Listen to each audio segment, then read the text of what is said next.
Hi, everybody. It's Tamara here, my journey to habituation.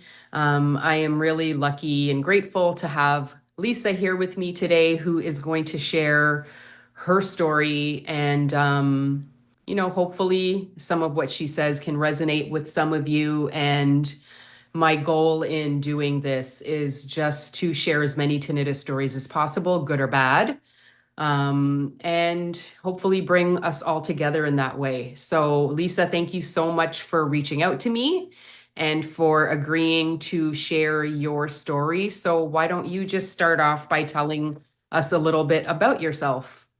Sure. I live in New Jersey and I work in Manhattan.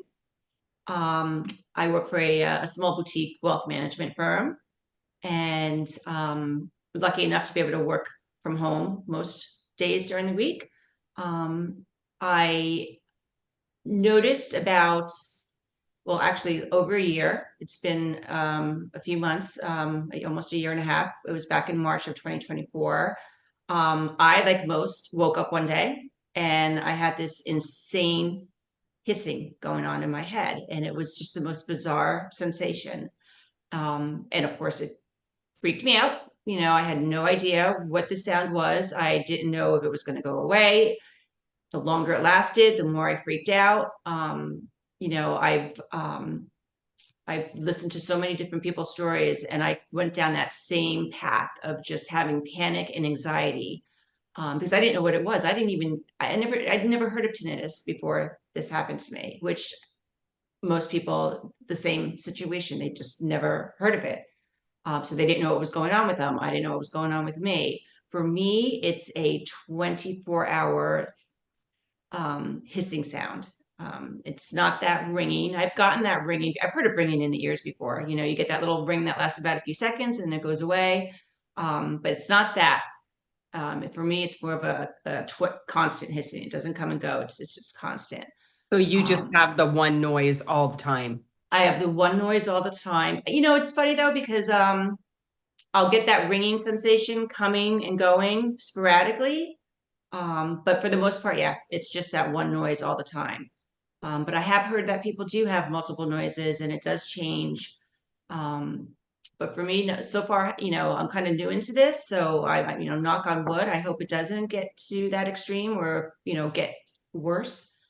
Um, I have tried everything. I ran to the ENT, I went to the audiologist, I had an MRI done.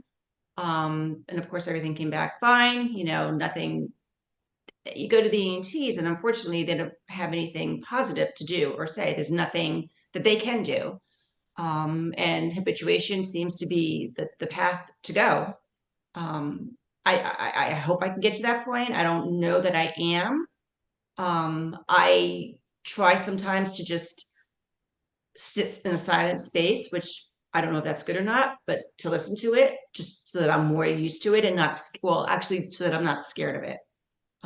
And sometimes that works, sometimes it doesn't. I don't have the anxiety like I did in the beginning, but I still get anxiety over it. If I really hyper focus on it, I can get that, you know, mindset where it's just I'm not in a good space. Yeah. So it's not a fun journey, but it's one that unfortunately has been thrown in my face, and I have to deal with it. I love hearing people's stories, and I'm so happy that you're doing this because I want to hear what's working for everybody else as well. I haven't done anything specific other than I do listen to sound machines at night. I have one by my bed, which helps a lot. In the Does it beginning, help I you wasn't, sleep? yeah, yeah. In the beginning, I wasn't able to sleep. I mean, I want to say probably the first month or two, I was just in total panic mode, not able to sleep. But I'm able to sleep now. I have no issues sleeping. It's, thank God, because that was not fun, not, going all-nighters, not sleeping over this. So it's not affecting my sleep right now. I do feel that I'm heading into a better, direction the longer I'm getting used to it. And for anybody, who's out there who just woke up today and or the last week or in the last month, it does get better. I do want to, convey that because it does. You do get used to it. So, it's been, you Um, said, about a year? a year and a half. It was March 12th to be exact. And do you feel like it's getting better, or do you feel like you're coping with it better, or maybe a I think I'm, combination of both? yeah, it's funny because this last week I feel like I have been okay with it. Hmm. Um, but it's not always like that. I focus on it so much. It's hard not And to. I wish I could just not. I wish I could just not focus on it, but it is on my mind. It's the first thing I think about when I wake up. It's the last thing I think about when I fall asleep. I think about it all day long, especially when I'm at the office and if it's quiet and I hear it, it's definitely on my mind, and it could be overpowering. It's definitely um, something that is not I would wish upon others who don't have it. But yeah, I have good days and I have bad days, I guess is what I'm trying to say. This week was a good week. I haven't been as hyper focused on it, and it does change in its level of volume. I do have days where it's a little bit quieter, which is great. Still there, but it's a little quieter. And then other days, triggers, stress. I know coffee, I've noticed, caffeine definitely is a trigger for me. And I can start hearing it, pick up a little bit. One thing I do experience, and I don't know if others out there, is I get that sensation of head, almost like a head fullness, not Hmm. necessarily in my ear, but it's like in my head. um, I don't know. Do you experience that, or has anyone else? No. I've heard a lot of people talk about that sensation. I've never experienced it either in my head or in my ears, but a lot of people with tinnitus talk about that. And I don't know, that just kind of makes me wonder about, what that means. Like, is it stress? Is it pressure? Is it inflammation? Is it something physical that's happening in your head? Like you just wonder if there's a way to relieve or release that feeling, would the tinnitus get better? Right, right, right. Because then you hear like, okay, with tinnitus, it's not necessarily your ear, it's your brain, how it's hearing the sounds.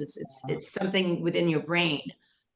So of course I get nervous. I'm like, what's going on in I immediately ran to get an MRI, and I'm like, oh, should I go get a CAT scan now because maybe something's going on in my head.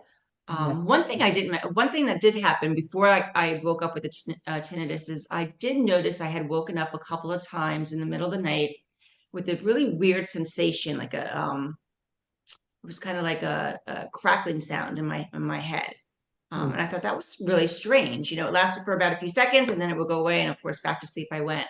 And that just happened a couple of times. And then it was shortly after that I woke up with the tinnitus. So somehow that, I'm sure, is linked. So something must have been going on, um, which caused me to wake up and now have this constant hissing sound in my ear, in my head.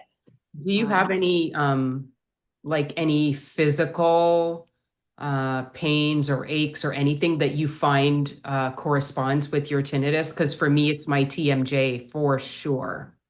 I used to have really bad TMJ, like really bad. I mean, it's like almost to the point where I couldn't turn my head. It was really, really bad. And then that just disappeared. Like I haven't had bad TMJ issues in well over a couple of years. Wow. I might still be, obviously either grinding, and it could have led to this, or it could, aggravate it. What I do find though sometimes sporadically is I'll get like a little twinge of a pain in my ear. It's in my left ear actually. And every now and then I'll get like a little twinge of a pain and I'm thinking, "Ooh, okay, what's going on now?" It would come and go. But that's really the only physical kind of painful sensation I feel. And you had like the whole ENT. Did you do any scans, like a CAT scan or an MRI or any of those I things? did an MRI. I didn't do a CAT scan. Yeah, well, Um, MRI is better anyway. And it came up nothing. Nothing. Yeah. No, it came up totally fine. I went to a neurologist as well, and he did his testing on me, and that came back fine. Um, I just, it's so frustrating, as many with tinnitus, are saying, it's because there's nothing. It's like, how do you determine, one, how did you get it? Yeah. to, what's causing it and how can we alleviate the cause? Because from what I'm hearing, it's a symptom of whatever that actual cause is. But I don't know what the cause is, which is, frustrating. Are you, I know, like one thing that you said earlier, um, that kind of resonated with me was when you talked about kind of sitting with it. Mhm. And that's such a hard thing to do because it's the thing that we're running from. Like, we don't want to hear it. We don't Right. want to get used to it or to like it or to even sit with it. Like, that is one of the hardest things to do, but it can be so beneficial. Mhm. Because I think that, like, when you have tinnitus and you're stuck in this whole fight or flight thing, Mhm. very hard to get out of. And even the thought of sitting in a silent room, some people cannot do it. They can't do Yeah. it because it's so upsetting. But I think that when you do it, even start in like small increments, whether it's a minute or 2 minutes, and just build up to just sitting in silence with it. And somewhere along that timeline, you're going to stop being afraid of it. It doesn't mean that it's going to disappear, that it's going to go away, but it really does help you lose that fear of it when you can sit with it in silence. So that was really an important thing that you said. And I don't think I've talked about that yet. But are there any other things that you do that help you? Um, well, I did start exercising a little bit more. I feel that that definitely one takes my mind off it for that time frame that I am exercising. And of course, after exercising, you feel good. You get, your body just, experiences such a more relaxed state. So I find that helps me a lot. Yeah, so exercising, again, sitting with it in a quiet space. Even when I go to bed, I'll lie down and and even just earlier this afternoon, I felt like lying down and relaxing. I didn't Yeah, put my sound machine on. I said, I'm just going to lie here and let this thing do what it's going to do. Because it's helping me not be as scared of it. So I think, that's a huge, thing that I'm doing to help me. Um, One thing I like to do too is be outside, obviously distract myself, keep myself as busy as I possibly can. In the beginning, I went a little bit overboard. It was like I was just like this, maniac. I can't sit still. I gotta be outside. I gotta be doing something. I can't, sit alone with this thing. So I find being busy, keeping myself busy, definitely helps take your mind off it. yeah, So that's something I would recommend to anyone, just get outside, go for a walk, just keep yourself busy. yeah. I Because the more you completely do, agree.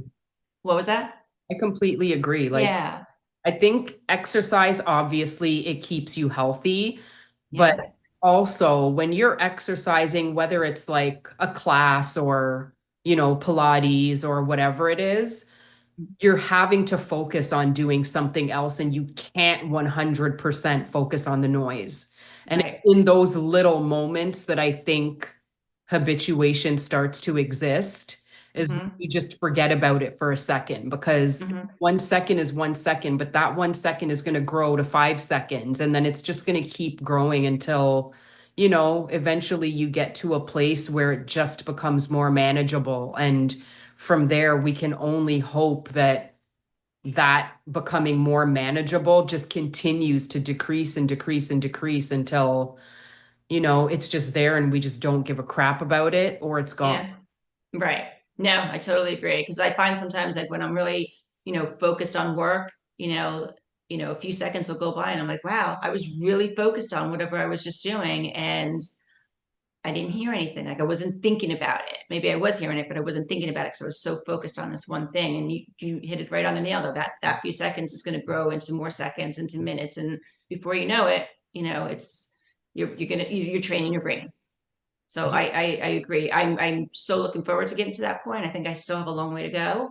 Me too. Um, I have a friend who he's had tinnitus for the longest time, and he's so easily able to tune it in, tune it out, and he's had it for so long though, so he's at that point.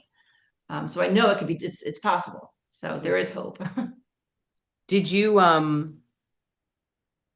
Did you look into doing any of like those tinnitus programs that we see all over the place? Oh, that's another thing too. I did, because of course I started getting on Google and started, Googling, tinnitus, you name it, Trouble Health. And I know you're associated with Trouble Health. I actually even spoke to somebody with them, and that was way in the beginning. So I was still like all over the place, and super helpful.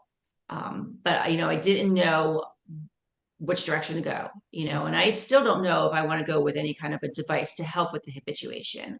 Mm, Um, because I want to see if I could do it on my own, yeah. since it's really not even been a full 2 years yet. But they're great. They're from what I'm reading, from what I'm seeing, from what they have to offer. I hear it's great success stories. Do you wear any? Did you use any of their devices to help you? Yeah, I mean, um, so my tinnitus in the beginning, like most people, it was just like out of this world. Like I couldn't do anything. And what Trouble Health did for me in the beginning, like I think the maskers and the sound therapy and all of that stuff, I think it's really good for people who are in the acute stage of tinnitus, where they're just like they can't get out of bed, they're crying, they're stuck, they're, not leaving the house, they're afraid of noise. Like they really helped me through that phase where you feel like I cannot live with this. Mhm. And a lot of people do graduate from their program and they either habituate or their tinnitus goes away completely. That wasn't how it went for me. Like I would say it drastically improved the volume. Like it probably went from a 9 out of 10 to a 5 out of 10 through the 18 months that I was with Treble Health. And then Mm-hmm. I got stuck around, like, let's say a 5 out of 10. Mm-hmm. So it didn't go all the way for me. I didn't fully habituate. I didn't fully get the volume to go down as much as I would like, but it did help me in those beginning stages. And it does Oh, good. a lot of people. And I try not to like people, there are such polarizing opinions about a lot of like Trouble Health and Julian Cowan Hill and Joey Remini and all of these people that help with tinnitus. You either really believe in it or you really don't believe in it. And Mhm. I try to encourage people to do whatever they think is right for them. If Right. you work a program and that works for you, it doesn't matter if it didn't work for anybody else. It doesn't Yeah. matter because tinnitus is so individual. There's Yeah. lots of things that other people say help them and they don't help me at all. So Yeah. I don't like to discourage people from trying things, even if it doesn't work for me. People should try everything, Right. everything, Right. because you never know when you're going to hit that one thing that really works for That really does work. Right. Right. One thing also that I do is I also try to avoid loud surroundings you. because I do notice that if I do go into an environment that's, on the loud side, it Yeah. will definitely trigger this. Have So you now ever tried using like what are they called? Noise reducing earplugs? yeah, I've tried that. I've tried and it does help. It does help. But I try to avoid going and subjecting myself to that type of environment because I just certainly don't want it to get worse. And I certainly don't want it to, harm my other ear. Um, so yeah, that's one thing that I try to do is kind of just steer away from anything that's really excessively loud. Sometimes you can't avoid it, and you still have to live. I'm not going to not, venture out, but that's something that I know that's a trigger that I definitely notice will get it going more if I subject myself to that type of environment. Yeah. Do you have a lot of support at home? I do, in the beginning, I probably drove everybody crazy because it was all I could think about and talk about. Um, so, I think everything's settled now, and if I have a bad day, they'll hear it and they'll know. Yeah. And but they don't understand, they don't, not having it, you don't really fully understand it. Yeah. So it's kind of, I almost gotten to the point now too where I just don't even bring, I try not to even, bring them down with it or bring it up because we just talk in circles. Yeah. So it's tough. Yeah, I kind of have like an open communication policy at home because I think I realized that there was a part of me that started feeling really guilty about how much I would talk about it, or like I could see my kids' faces, like how upset they were because they knew that I was in pain or that I felt like I was suffering Mm, or all of these things. And now I kind of realized that instead of holding everything in and trying not to impose it on them, I just am like, all right, if I'm having a great day, let's just go on about our day. Like, let's not talk about it. You don't need to ask me if I'm good, like all of these things. But if I'm having a bad day, I'll just say straight up, today is going to be one of those days. And I would just, yeah, really appreciate it if you guys would just give me some space or whatever it is. So yeah, it's become a lot easier to kind of, you know, um, to I guess I didn't want to become burdensome to them. So just by mhm, being kind of open about it, it kind of relieved me of that, and I don't feel guilty about it anymore, and they don't I think they just see me more clearly. If I just say I'm having a bad day, they're cool and they know that it's not personal if I snap or whatever. mhm. So yeah, I think it's important to talk about it, but it's also important not to like dwell on it because you're right, Dwell on it. you get sick Right. of it and sick of all the Yeah. talk, and then you just feel like, oh God, I can't say anything because they're probably so fed up of me, you know? Yeah, you have to be kind of understanding of that, both comes from both ends. Yeah, it's interesting. What is your sound like though? What do you is it constant? Is it intermittent? Yeah, mine Constant. is 24/7 and it changes daily. So every morning when I wake up, it's a new noise.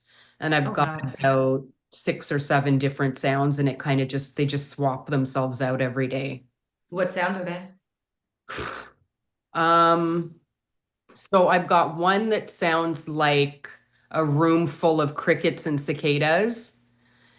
And then I've got one that kind of sounds like I call it I have names for them. Like there's one that sounds like whatever you think the sound that Tinkerbell would make with her wand. I kind Oh of God. have one that sounds like that. I have one that's just a straight high pitched. I have one that sounds like a school bell ringing. I Oh have my one that sounds like gosh. winter, like a winter wind. There's just a bunch of them. Wow. And it's in both ears, one ear? Both. More in my left, but there are days when it's in both. Okay. Yeah. And how long have you had this? We are 3 years in now. 3 years. Yeah. Yeah. Have you spoken to anyone or met anyone where they've had it for that length of time or just a little over a year and it's completely gone away? I know somebody that's had it for over 20 years, and after 20 years, it was gone. Um, Now, did they just habituate to it or did it literally just gone? yeah, they habituated it. They habituated to it, and then eventually it just got lower and lower and lower until they just didn't hear it anymore. Yeah. I know someone that had it for 13 years, and he described it like broken glass, like somebody dropped a glass. That was the Mhm. noise that he would hear constantly for 13 years. And then one morning he woke up and he just never had it again. Wow, interesting. Yeah. So They do say though that I guess your central nervous system too has a big role in it. So obviously the more you're calm, the more you're relaxed, can definitely can help. Have yeah. you taken anything like any medications, any supplements, vitamins? I mean, I've heard everything you name it that you read online to Um, take. I kind of did in the beginning, like everybody else. I was just grasping at straws, but now the only thing I really take on a consistent basis is magnesium because it helps me sleep. Mhm. Other than magnesium, no, I'm not taking anything. What about you? Yeah, no, I'm not. I'm not either. In the beginning, I did try taking magnesium because I heard magnesium would help. Um, and then there was something else, and I can't remember the name of it. There was something else the ENT had suggested for me. Unfortunately, I don't remember the name of it. And I tried that for a little bit. Um, but I was looking for that instant relief too. Yeah. And when I didn't find it, I was like, oh, this isn't working, and it was getting frustrating. So no, I'm not taking anything now. I see all these different devices that you read about, they're trying to sell. It sounds all great too, but you don't want to go down that path and get all your hopes up, and then obviously it doesn't work.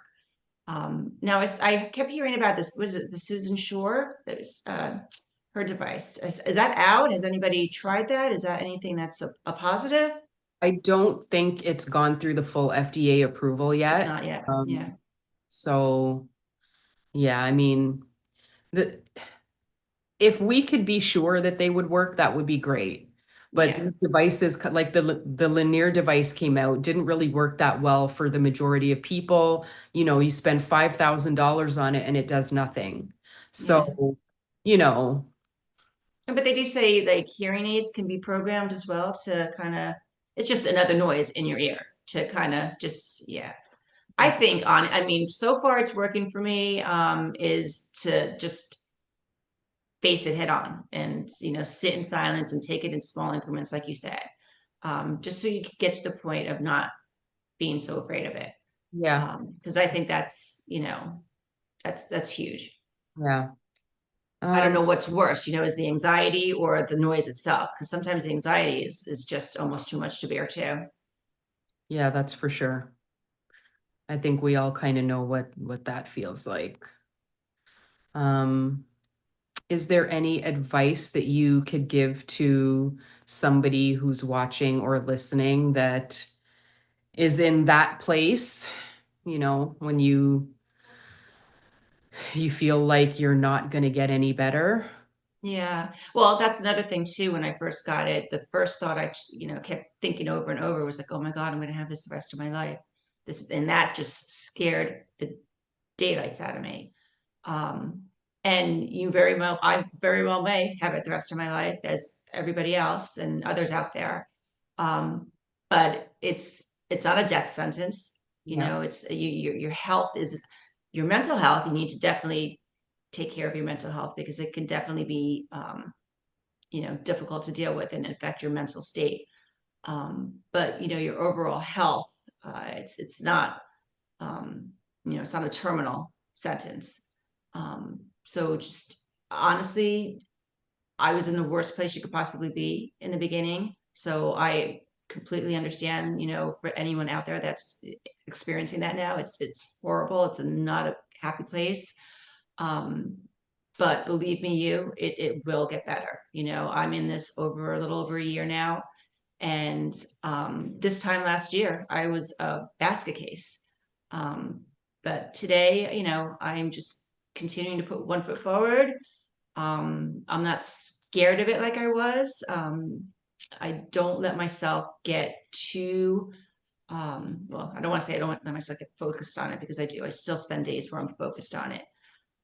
But keep yourself busy. That's take your mind off it. Do whatever you can to take your mind off it, because little by little, it'll go to the background, and it will not be as intrusive as it is in the beginning. yeah, But you're gonna have bad days too. I'm not gonna lie. There's gonna be bad days. It's not uh, gonna be easy throughout the experience, on a permanent basis. But definitely, do what you can to keep yourself busy and take your mind off it, and face it. Sit in a small space. It's not a small space, a quiet space, to really kind of just make friends with it. Give it names if you have multiple sounds. So yeah, that's definitely what I would suggest to anyone out there that's not, that's just experiencing it for the first time in the beginning. yeah. Well, Lisa, I just want to say thank you so much for reaching out to me, for doing this, for sharing. I think more than, me starting my own channel, I kind of think this is what it was meant to be, like more than just me sharing my story, because I'm only one person. I only have Right. one perspective. And it would be really great to just have more of these stories. And I'm going to just, keep digging and bring more stuff to you guys. But I just really want to say thank you so much for doing this. I appreciate it so much. Thank you. I mean, thank you. I mean, it's getting out there and, getting people to hear more stories and experiences so that they don't feel like they're alone is crucial. Yeah. Okay. Yeah, I appreciate what you're doing very much. Thank you, Lisa. Well, hopefully we can keep in touch and maybe do an update. Uh, Yeah, definitely. I'm going to keep watching your videos, and you were one of the videos that I watched when I first got it because I was, all over YouTube and I was all over the internet, and and I've been following you ever since. So, it's thank you.